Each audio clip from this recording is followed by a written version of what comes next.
Sa pagsisimula ng pelikula, makikita natin ang ating bida na isang kalmado at sistematikong si Robert McCall habang nagbabasa ng libro na sakay ng Turkish Railway na mula sa Istanbul. Pumasok siya sa bar ng tren at nakipag-inuman sa kanyang target, isang Turkish na lalaki na di umano kinidnap ng lalaki ang kanyang anak na babae mula sa Amerikanong ina nito, para lamang takutin ang kanyang dating asawa at saktan ito. Sinabi ng lalaki na hanapin mo ang gusto mong hanapin sa Turkey, ngunit tila alam na ng lalaki ang pakay ni Robert. Kaya lumapit siya sa kanyang mga tauhan kung saan alam na ng ating bida ang gagawin sa puntong iyon. Nagset ng oras si Robert upang bilangin kung ilang segundo niyang isa-isang mapaslang ang mga kalaban. Kalaunan, tila natakot ang lalaki sa mangyayari sa kanya nang dumaan ang tren sa madilim na bahagi. Sa Boston, sa opisina ng abogado ni Grace, siya ang ina ng batang babae na dinukot ng Turkish na ama na maluhaluhang niyakap ang kanyang anak na dinala ng ating bida, kung saan tuwang-tuwa ang abogado ni Grace na tila nagpapasalamat kay Robert.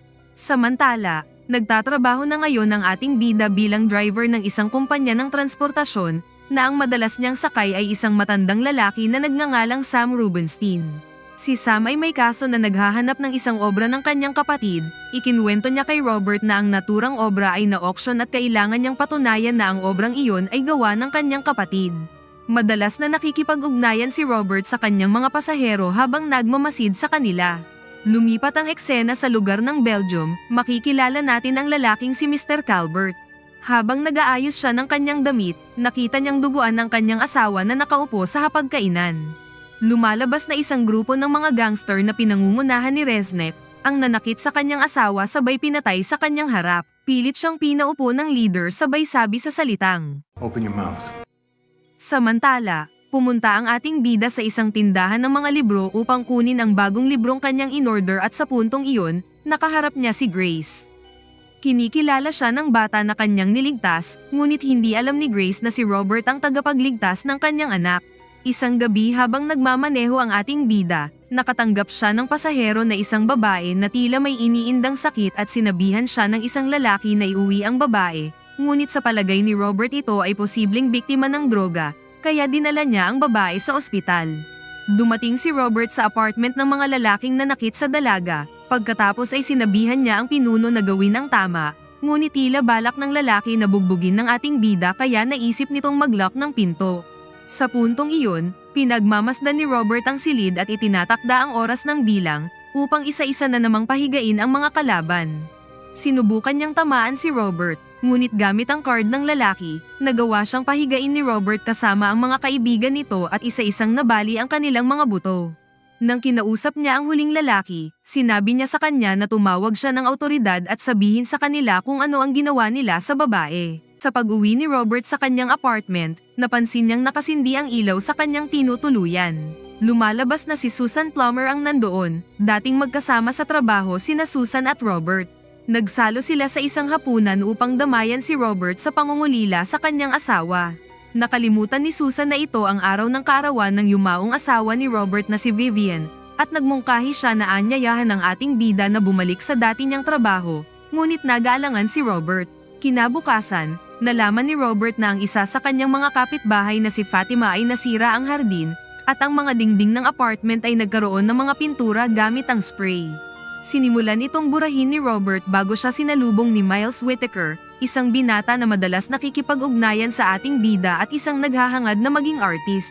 Nag-aalok si Miles na tulungan si Robert na alisin ang pintura, at nag-alok itong bayaran siya sa tamang presyo. Ngunit sinabi ni Robert sa kanya na pagkatapos na lamang ng kanyang klase. But I appreciate the offer. Kinalaunan, nakipag-usap si Susan sa isang kasamahan na si Dave York upang imbestigahan ang pagpatay sa pamilyang Calvert. Bago umalis si Susan, nagkita sila ni Robert at ipinaalam sa kanya na pupunta sila sa Belgium upang imbestigahan ang pinangyarihan ng krimen. Si Susan ay bumalik sa kanyang silid sa hotel kung saan siya ay sinundan ng dalawang tulisan na umatake sa kanya. Nagsimula silang sumigaw tungkol sa pera, ngunit nakipaglaban si Susan hanggang sa kalaunan tuluyang siyang na-corner. Habang pinapanood ng ating bida si Miles na nagpipinta ng dingding, nang makatanggap siya ng tawag mula sa asawa ni Susan na si Brian, upang ipaalam sa kanya na si Susan ay pinatay. Si Robert ay lumipad patungong Washington para sa libing ni Susan at damayan si Brian na nagluluksa sa pagpaslang sa kanyang asawa. Kalaunan ay nagsimulang mag-imbestiga si Robert sa pagkamatay ni Susan sa pamamagitan ng pagsusuri sa footage ng kamera mula sa hotel, pati na rin ang mga larawan ng pinangyarihan ng krimen. Samantala, nasa kanilang apartment ang mga magnanakaw doon sa hotel kung saan napaslang si Susan nang makarinig sila ng pagring ng telepono. Hindi ito nagmumula sa alinman sa kanilang mga telepono, kaya nakakita sila ng isa pang telepono sa sahig. Nang sinagot nila ang tawag, biglang sumabog ang kanilang radyo at agad silang namatay. Lumalabas na ang grupo ni Reznek ang responsable sa pagsabog ng apartment ng dalawang tulisan. Natagpuan ng ating bida si Dave, isang dating operatiba ng CIA na naging freelance assassin at dating kaibigan at kasosyo ng ating bida na inakalang patay na si Robert.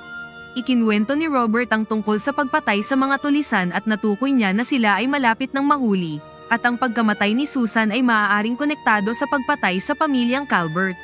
Nakita ng ating bida si Miles na may kasamang dalawang gangster na kapitbahayan. Sinundan niya sila sa kanilang apartment at pinatumba ang kanilang mga bantay, kinuha ang kanilang mga baril. Nandoon si Miles sa lugar na iyon, dahil di umano tutulungan siyang makaganti sa mga tulisang pumatay sa kanyang kapatid. Ngunit dumating sa silid si Robert at nilinaw na wala dapat siyang negosasyon at pakikitungo sa mga lalaking ito.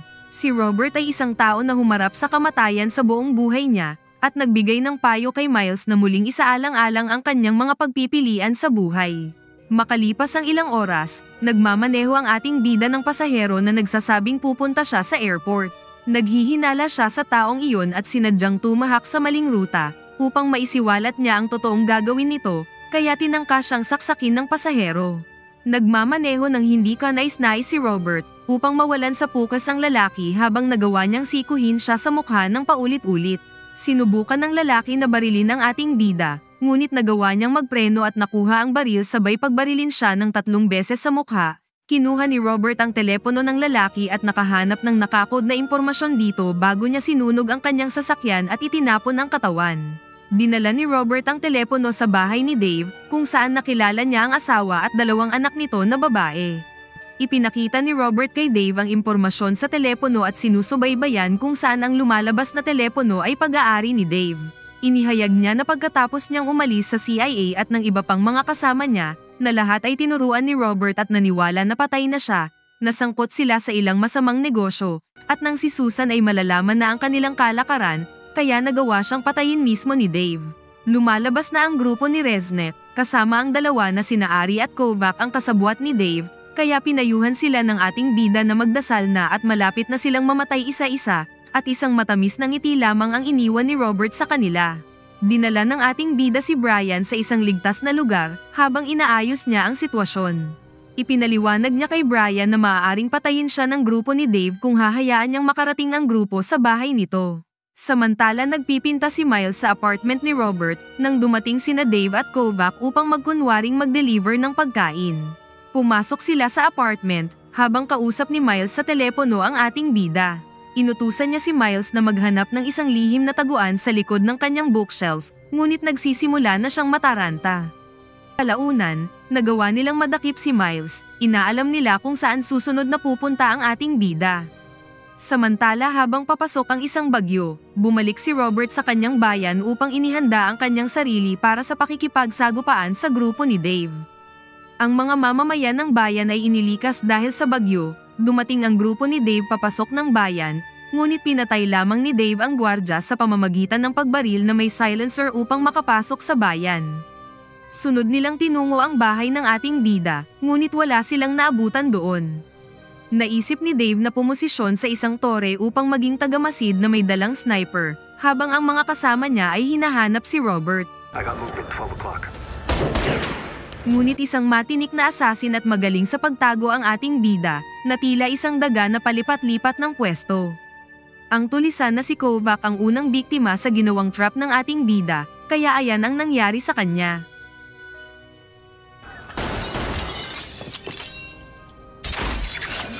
Balisan na tinatawag ang kanyang kasama, kaya tumungo si Ari isa pang tulisan sa tabing dagat. Nakikita niya ang mga larawan ni Susan na tila nagsasabing mananagot ka at susunod ka na. Nang mahuli siya sa kawalan, sinaksak siya ni Robert at iniwan siyang malalang nasugatan. Sinundan ni Resnick si Robert sa isa pang tindahan at pinasabog siya ng isang granada na naging sanhi ng kanyang kamatayan. Sa puntong iyon, si Dave na lamang ang naiiwan sa grupo sa tuktok ng isang tore na sinusubukang barilin si Robert gamit ang sniper. Nagawa niyang makipag-ugnayan sa ating bida at sinabing si Miles ay nakatago sa isang trunk ng sasakyan. Iginigiit niyang papatayin niya si Miles kung hindi isusuko ni Robert ang kanyang sarili. Nagpaputok siya ng ilang mga warning shot, ngunit sa sandaling makuha niya ang kanyang huling putok, nagawang patamaan ni Robert ang gulong ng kotseng sinasakyan ni Miles upang maiwasan na tamaan si Miles. Pagkatapos ay umakyat ang ating bida sa tore at hinarap si Dave. Pareho silang naglaban ng pantay at nagawang hiwain siya ni Dave. Dinukot ni Robert ang mata ni Dave bago kinuha ang kanyang kutsilyo at sinaksak siya sa tiyan, at pagkatapos ay hiniwan niya ang leeg ni Dave mula sa likod bago siya itinapon palabas ng tore. Pinalaya ni Robert si Miles at nakitang may sugat siya sa kanyang binti. Dinala niya ang bata sa kanyang lumang bahay kung saan ginagamot ang kanyang sugat at pinahinto ang pagdurugo. Nakita natin ang mga larawan ni Robert noong siya ay isang sundalo at mga larawan ng kanyang asawang si Vivian. Sa bahay, nakita ni Fatima na ang kanyang hardin ay naibalik, at isang mural ang ipininta sa dingding ni Miles na naglalarawan kung ano ang tila buhay sa kanyang lumang bansa. Sa tapat ng dingding ay nakasulat ang katagang. Nakikita rin natin si Miles sa isang bus na nakikipag-usap sa isang batang babae mula sa kanyang paaralan habang nakita niya ang isang superhero na drawing na ginawa niya na naging inspirasyon si Robert. Nakita natin si Sam na muling nakasama ang kanyang matagal nang nawawalang kapatid na si Magda. Sa huling eksena, si Robert ay nakatayo sa labas ng kanyang lumang bahay at nakatingin sa malawak na karagatan, pagkatapos ay makikita natin na isinuot ang wedding ring nila ng kanyang asawa na si Vivian.